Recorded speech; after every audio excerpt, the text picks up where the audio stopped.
ಮುಂದೆ ಮಕರ ರಾಶಿ. ಮಕರಕ್ಕೆ ಷಷ್ಠದಲ್ಲಿ ಗುರು ಮತ್ತು ಶುಕ್ರರು. ಶುಕ್ರನು ಷಷ್ಠದಲ್ಲಿ ಒಳ್ಳೆಯದು, ಷಷ್ಠದಲ್ಲಿ ಗುರುವಿನ ಅನುಕೂಲ ಇಲ್ಲ. ಹಾಗಾಗಿ ಆದಾಯವು ಮಧ್ಯಮ, ಸ್ವಲ್ಪ ಬೆಟರ್ ಆಗುವಂಥ ತಿಂಗಳು ಶುಕ್ರ ಇರುವುದರಿಂದ. ದ್ವಿತೀಯದಲ್ಲಿ ರಾಹುವಿನ ದೋಷ ಇದ್ದೇ ಇದೆ, ಆದರೂ ಅದು ಸ್ವಲ್ಪ ಓವರ್ ಥಿಂಕಿಂಗ್, ಓವರ್ ನಿರೀಕ್ಷೆ, ಅತಿಯಾದ ಬಯಕೆಗಳು, ಮಾತು ಅಂದರೆ ಅತಿಯಾದ ಮಾತುಗಳು, ಈ ರೀತಿಯ ದೋಷಗಳಿಗೆ ಕಾರಣ ಆಗ್ತದೆ. ಅತಿಯಾದ ಖರ್ಚುಗಳು, ಲೌಕಿಕವಾಗಿರ್ತಕ್ಕಂಥ ಒಂದು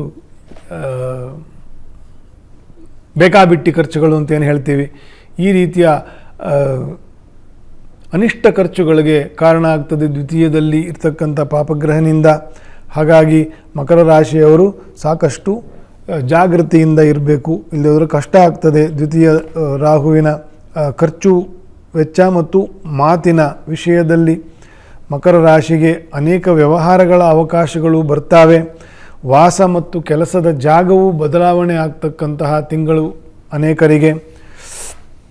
ನರಸಿಂಹದೇವರ ಸೇವೆ, ನರಸಿಂಹದೇವರ ಕ್ಷೇತ್ರ ದರ್ಶನ, ಅಭಿಷೇಕ, ಪ್ರದಕ್ಷಿಣಾ ನಮಸ್ಕಾರ ಸೇವೆಗಳನ್ನು ವಿಶೇಷವಾಗಿ ಮಾಡಿ.